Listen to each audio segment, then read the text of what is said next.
Hey everyone, welcome back to the Bowfishing Buzz podcast presented by AMS Bowfishing and Megamouth Bowfishing. As you can tell, I am here all by myself. My partner in crime is not here today. I myself just got back from the NBS show down in Fort Worth, Texas. And Derek had to leave yesterday for another show in Phoenix, Arizona, the Sports Inc. show. So that's where Derek is today. He is out, so I am flying solo today on the Bowfishing Buzz podcast, episode number 31. So I know I'm a day late, but I just got back yesterday, so had a little traveling and stuff and got home late, so I had to catch up on some stuff yesterday. But we are back with episode 31. And like I said, if you want to follow along on our YouTube channel as well, we'll have a bunch of video in there going along with this here podcast. So this podcast is going to be on getting all your stuff ready for the upcoming season. Now, I know there's a lot of you that are still bowfishing, and you're very lucky because you live in some warmer states. And you don't have frozen H2O all around you. Like here in Wisconsin, we've got, 2 feet of ice on our bodies of water and stuff. So you guys are all lucky that can still bowfish. But there's a lot of us that have our stuff put away for, 4.5 months out of the year. So today we're just going to kind of run down a bunch of stuff that you need to get and check on, make sure that everything's working properly, because I tell you what, there is nothing more frustrating when it's time to hit the water and get after those fish, and you go to the boat landing and put in, and your lights don't work, your generators don't work, your gear is not ready to rock and roll. So today we're just going to kind of go over a bunch of stuff to get ready for the upcoming season, because I am very excited for that. So with that, we've got a little bit of news here. First, I need to give a shout out to Brett Chamberlain from Michigan on his state record northern hogsucker, weighing 1.63 pounds, measuring 16.5 inches. And Brett shot that on September 10th, 2021. Now, I know there's a lot of you wondering why we kind of got away from the records. They haven't been posted on the BA social media platforms. So that's why we kind of got away from that. So hopefully they get that back up and running so we can go ahead, and because I know a lot of you like that when we would go through the records there for the BA. So hopefully they get that back up and running. With that, we've got some BAA news. I see that they just posted the red zones for this year's World's Championship down in Louisiana. So if you're heading down there for that event, make sure that you take a look at that map. Know where the red zones are, know where you can't go, where you can go. So that's a very important little bit of information there for the red zones for the upcoming 2022 BAA Worlds down in Louisiana. And pre-registration for that event also opens on March 11th. So write that on your calendars. Along with that, we've got the AMS Big 20, which is going to be held May 21st and 22nd right here in the state of Wisconsin out of Marshfield Fairgrounds. $10,000, first place again. And from there, payouts will be based on number of entries. And pre-registration for the AMS Big 20 will be March 5th at 10 a.m. Central Standard Time. And then we also got a question in from Jake Stowski, wanted to know what are some tournament hacks you've learned over the years. Really, I guess not really so much tournament hacks, but learning. One of the things that I like to do is kind of learn what the fish are doing. By that I mean, a couple years ago, we were competing in the Campbell's Bowfishing Challenge, which is a 3-night tournament, and a lot of it is based off of videography and filming the shots before they're taken, getting as much pre-roll on those fish, gives you bonus points. So for that tournament there, and this is what I mean by figuring out what the fish are feeling and how they're kind of acting, we were looking for very gentle, non-pressured fish because, like I said, the longer the pre-roll, the better chances we get for extra points. So, like I said, gentle fish, calm fish, fish that weren't spooky, fish that we could ease up on and have those fish just kind of lay there, swim softly in front of us before we took those shots. And trust me, you can find fish like that out there. Another example would be last year's BAA Worlds Championship out in South Dakota. The first night we were out there, we went to a spot filled with a bunch of carp, very good carp, good size carp, and once again, gentle fish. They weren't very spooky. They were very gentle. They were just swimming around in pretty good pods of fish. You know, there'd be like 10, 15, 20 fish just kind of swimming alongside of us in the boats, in the grass. We could get right on top of them, see them right down in the grass. They wouldn't move. They would just lay there. As the days progressed towards that tournament day, we went back to that spot the night before the tournament, and there was hardly any fish there. They were either a bunch of them shot, a bunch of them got run over for 5 days straight, and those fish became pressured, and they left. Now, there was still some fish there, but not the size of fish that we saw when we first got there. So I guess learning the types and the moods that the fish are in is very key when it comes to tournaments. Weather also plays a huge factor.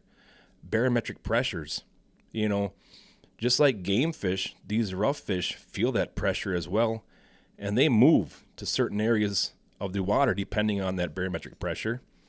Winds. Where is the wind blowing into certain banks? Where's areas where there's no wind blowing?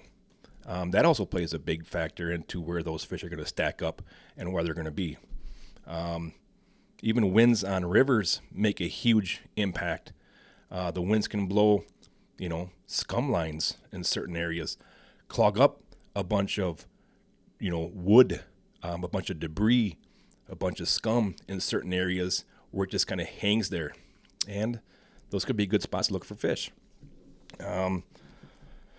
Also, I guess it's not so much of a hack, but it really has nothing to do with on the water shooting fish, but it's learning little routes to boat fishing boat landings, learning little maybe a secret road that cuts through that might save you 5 minutes, or is one little, I guess, hack. But probably the biggest one that I would go with was, nowadays anybody can look at a map when they're going to scout for a tournament. If you've never shot that body of water, if you're going to a totally different state and you got those are the lakes that you can shoot for that tournament, everybody can look at a map, Google Maps, and open that map up and look at some of the back bays, some of the feeder creeks, and everybody can kind of tell, okay, there should be fish here, there should be carp there should be, carp here. Everybody can kind of do that. What you need to do sometimes is do the total opposite of what the vast majority of all the other competitors are going to be doing in that tournament. Do something totally random, totally goofy, and do something that half the other people are not doing. Could be a simple thing as a sunken island somewhere, a little patch of trees out in the middle, a scum line off the bank somewhere. But do something that not everybody does. Sometimes you will be very surprised at what you find. And the vast majority of the times, those fish are not pressured fish. Those fish are going to be a little bit more calm. They haven't been run over. They haven't been shined for 4 or 5 nights in a row. And like I said, you might be pleasantly surprised. It doesn't happen all the time, but when it does, it really pays off very well if it all works out well. So those are a couple things right there. And I guess here, before we get into the podcast about, the upcoming season and getting everything ready to rock and roll, we are going to take a little break, and we'll be right back after these messages. Why I Bowfish. Hunting fish with a bow. Non-stop action. Never slow. By day, by night. Great shots. Great fights. With family, with friends. Trash talk never ends. And kids, they love it. If they miss, think nothing of it. By foot, by boat, by board or canoe. How you do it is up to you. Aim low. Shoot fast. Watch your shadow. Watch the grass. Shoot carp, raise or gar. Shoot 'em close. Shoot 'em far. Stout arrow. Barb tip. Retrieve a reel. Let it rip. Bowfishing. Give it a shot. Bowfishing, give it a shot. Welcome back to the Bowfishing Buzz. And we are going to get into, some of the stuff that you should go over before you actually load the boat up and take it to the water, take it to the river, take it to the flowage. All right. First off, one of the main things that we should check, of course, are your bowfishing arrows, your points, your replacement tips. A lot of times we have an arrow tube that we put our arrows into, and once we park that boat for the season, that's where our arrows stay all throughout the next 3 to 4 months. And a lot of those arrows can become a little corrosion on the tips. Sometimes you can't even turn the tips. They get a little rusted up. So I like to go through those and clean those all up. Little WD-40 on the threads, make them work nice and easy. If you're using, say, some type of barbed, something that has 3 barbs like the Anchor QT or the Anchor FX, the Grapple, make sure that those barbs open nice and smooth and they close nice and smooth. Little WD-40, SOS pads to scratch off a little bit of that rust, put in a little tiny wire brush wheel, a wire brush itself. Clean up those tips and make sure that they're ready to rock and roll for when you tie those on to start sticking fish. And also make sure that your knocks are all looking good. They're not broken up. If they are broken, remove those broken knocks. I use kind of like a pliers, and I kind of break off the top section of it, and then I kind of slowly start breaking away the outsides of that knock that's glued on. And then I'll take a carpenter's knife, and I'll kind of scrape off the extra little pieces that are still stuck on there, break off that excess glue that's around the fiberglass, kind of scrape that off of there, and then go ahead and some type of super glue and put that on and replace that knock so you're ready to rock and roll. And also, now is a good time if you are running low on replacement tips, because that takes some massive abuse during the season, are the tips. Shot into rocks, stumps, sand, mud, muck, roots, everything, fish scales, fish skulls, fish gill plates. They take a pounding. Now is a good time to replace those tips if you need some tips to be replaced. Next, of course, is go over your bow. Go over the strings, the bus cables. Very important also to check the cams on your bows. Make sure there's no chips, no nicks, no sharp, because I know I do it too. If I'm not seeing a lot of fish, I'll just kind of rest my bow on the bottom cam. Just kind of rest it on the boat or somewhere and kind of lean on it a little bit. So make sure that there's no nicks in there that can cut the string. And you can actually feel it. If there's a little nick in there, a little bump in your cam, you can actually feel it as you draw your bow. It'll feel a little tick, a little bump in there, and you'll feel it on the string. Get that stuff taken care of. If need be, go ahead and replace the bus cables or the strings. And one thing that should be done quite often, even in the off season, is, and of course during the season as well, is waxing your bowstring. Bow fishing is very abusive on the strings. The strings have tiny little fibers in there that are twisted together, and bow fishing, we're getting sand in there, mud, weeds, muck. Very important to keep that string good and lubricated up so it lasts a long time. Even the sun, you're out there during the daytime and the sun is beating down on that string, takes its toll on there. A lot of times we leave our bows in the boat if it's parked outside, and sun can be very, very bad on strings. So very important, not only in the off season, but during the season, to wax that string a lot. It needs that lubrication on there. You'll see your string becoming very frayed, very discolored, and it's time to wax that string quite often. One thing that I like to do in my retrievers is I will kind of like flip-flop the line, okay? And what I mean by that is, so you have your line that you've shot for that season, and the rest of the line towards like the back end of the bottle, the line doesn't get used a lot. Well, that's pretty much fresh, new line, all right? So I like to go through all my retrievers, and I'll rotate that line. And what I'll do is I'll cut the line that's attached to my arrow, and I'll pull all that line out, all right? And then I'll take it off the tie-off button, of course, and then I'll flip that. So what I'll do now is I'll put the line in that I was using all of last year. I'll put that in first, all right?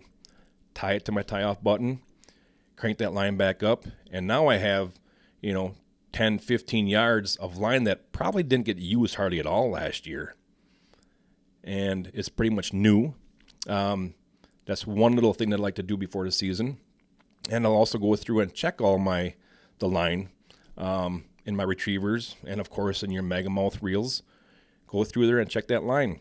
If it needs to be replaced, now is a good time to get that taken care of, get that stuff ordered, and get that line in your reels all nice and fresh and ready to rock and roll for the 2022 season. I can't wait. Big plans coming up this year. Got some cool stuff kind of planned right now, so I'm really looking forward to it.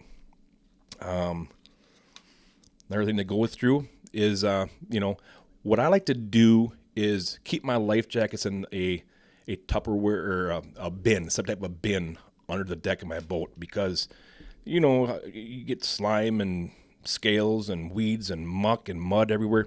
I like to keep my life jackets in some type of bin so they're nice and fresh. They don't have a lot of stains on them. They're not dirty. They're not that mildew.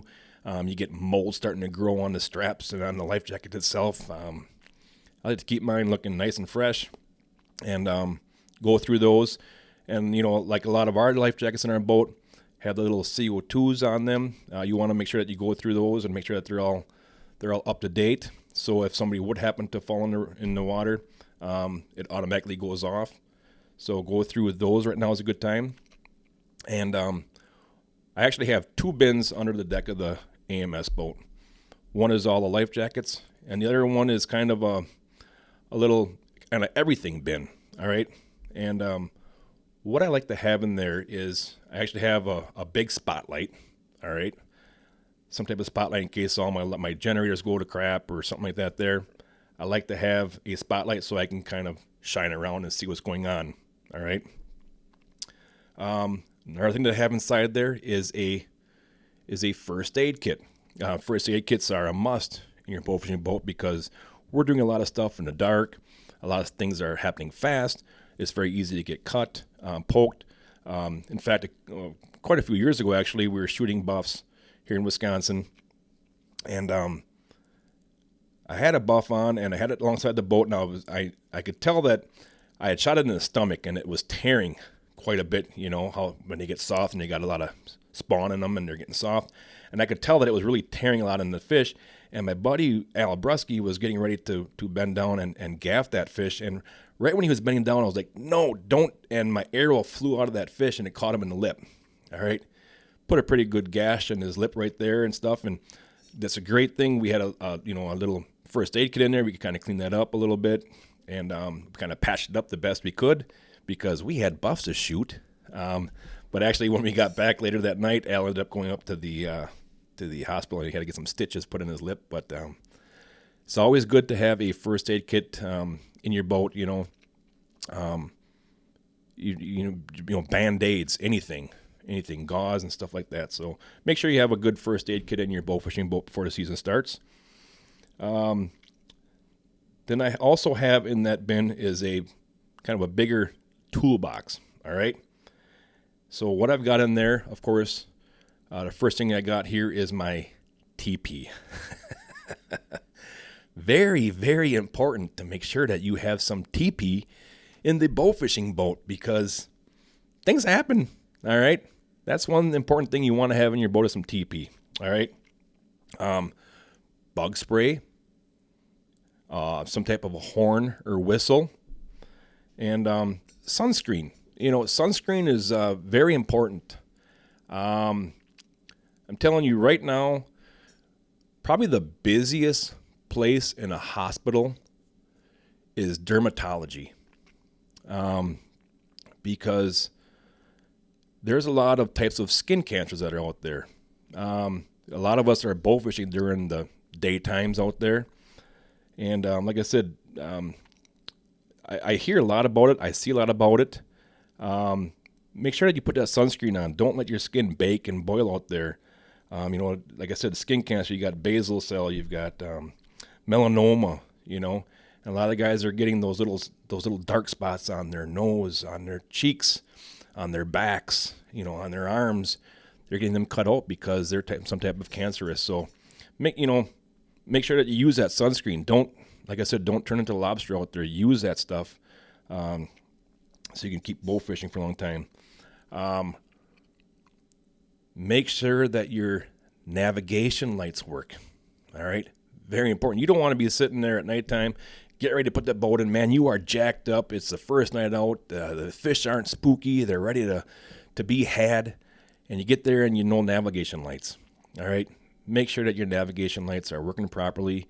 They're visible. They're nice and bright. So check over those. We've also got, bilge pump.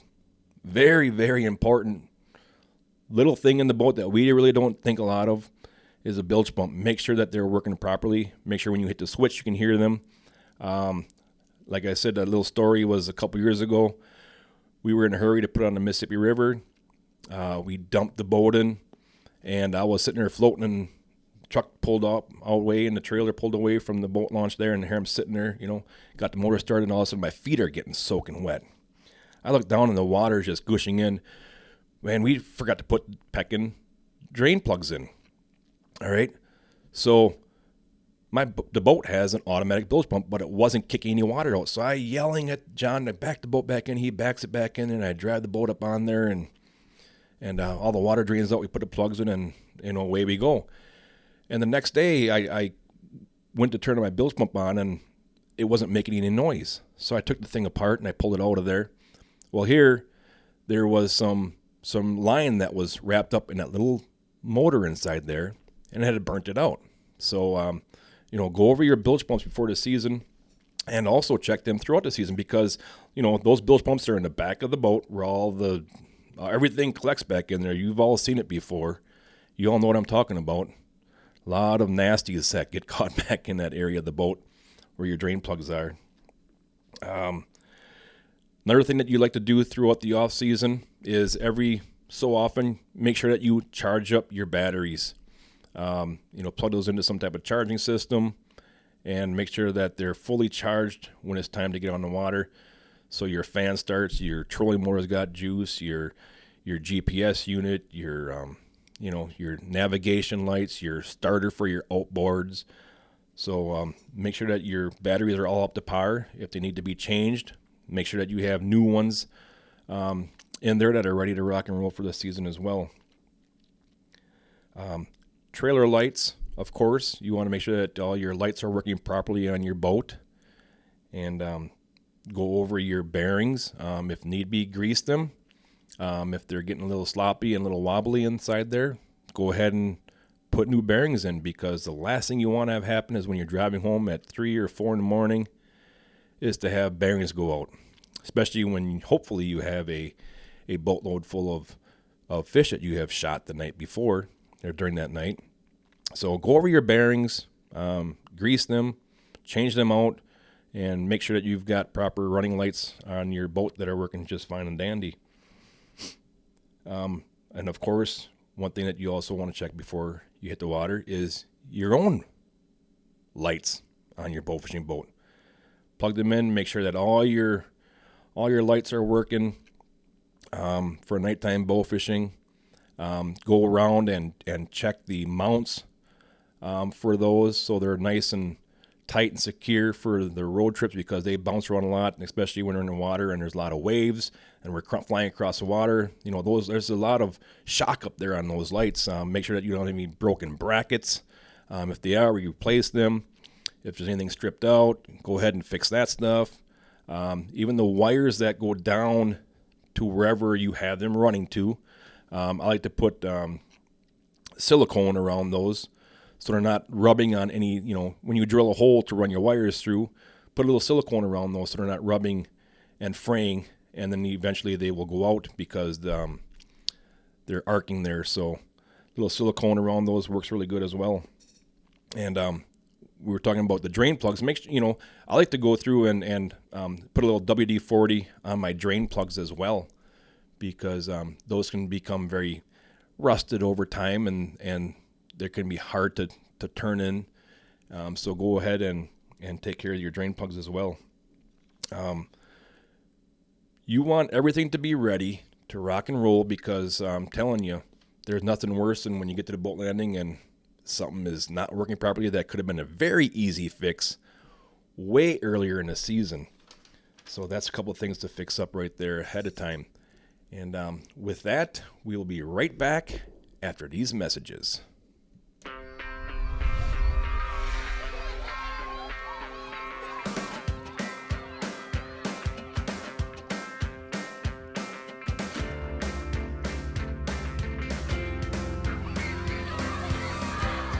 Kicking Bear is a nationwide faith-based youth program that encourages sportsmen and women to get involved with today's youth.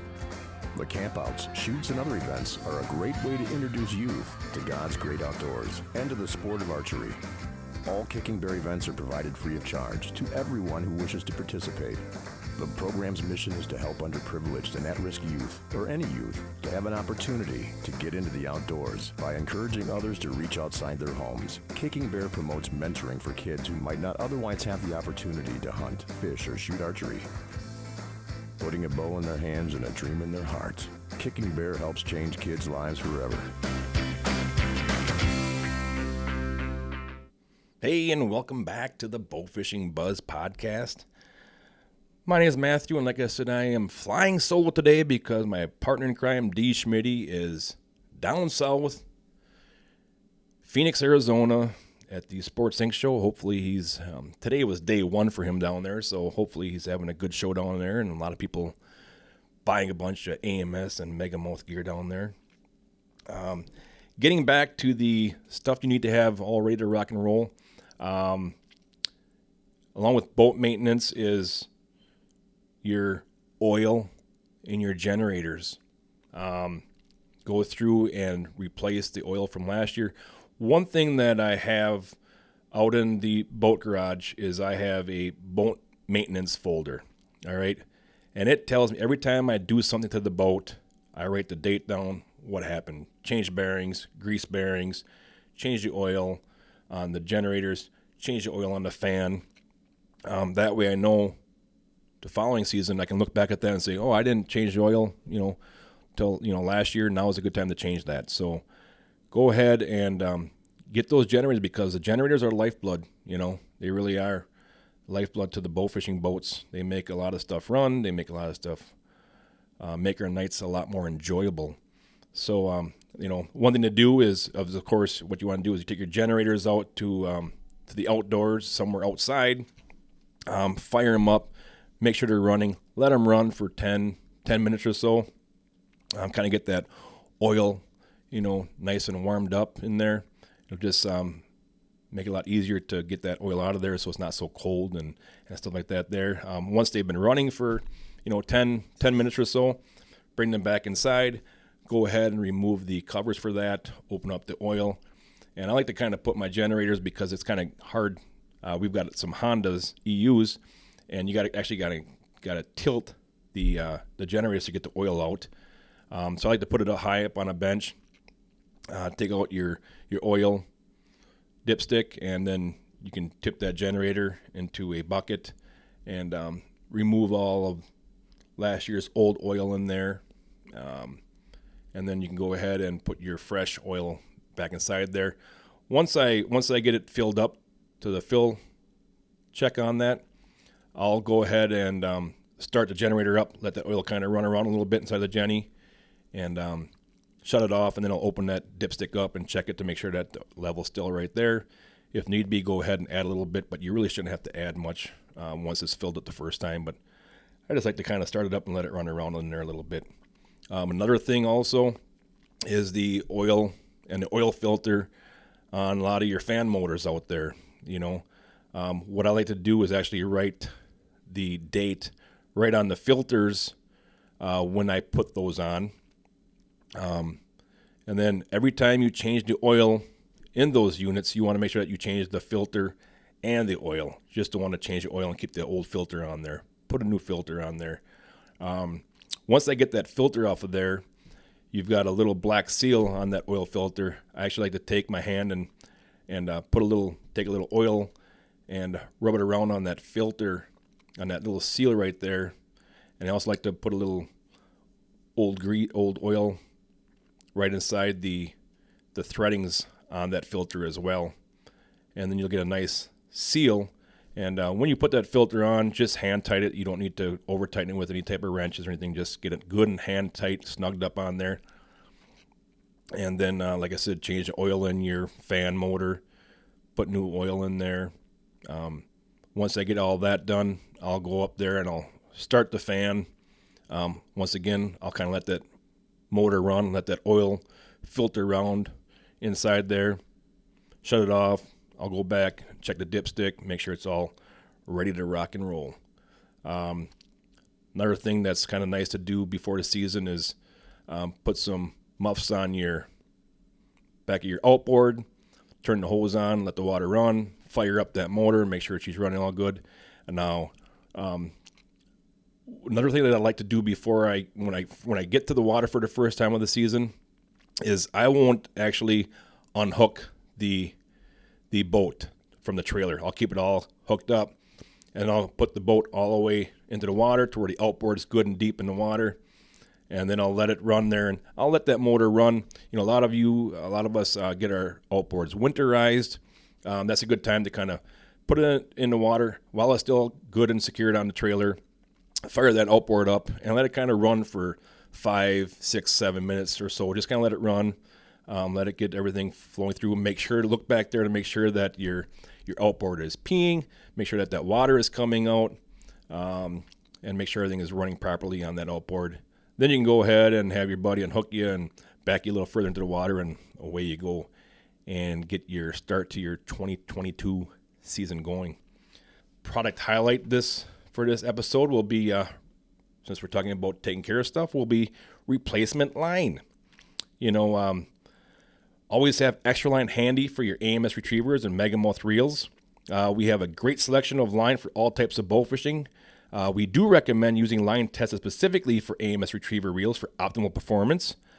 Spools are sold in a recommended volume of line for both standard and long bottles. Some of the line we've got 25 yards of orange and yellow, 50 yards of orange and yellow for people that use long bottles, 35 yards of 350-pound line, 70 yards of 350, 25 yards of 400-pound line. And I'm really starting to like that 400-pound line a lot. I started shooting it a little bit last year. Usually I've been shooting a lot of the 350-pound line, but that 400-pound line is really a nice line. I really like that. It's a little more gentler on my hands. So that right there is our product highlight for this episode is replacement line. If you need line replaced, get it taken care of before you hit the water. So from all of us here at AMS Bowfishing, we want to wish you the best of luck. And if you have any questions, any records that you want us to go through, make sure to send us an email, and we will notify us on social media. Like I said, we're going to be doing a bunch of stuff on social media here again. We kind of ended our hit or miss videos out there, so maybe we'll come up with some type of photo contest here and have some nice little prizes for some of you to win. So keep checking back on the AMS Bowfishing and Megamouth Bowfishing social media platforms for some chances to win some gear, some little products before the season starts. But from all of us at AMS Bowfishing and Megamouth Bowfishing, we wish you the best of luck. And remember, aim low, think big.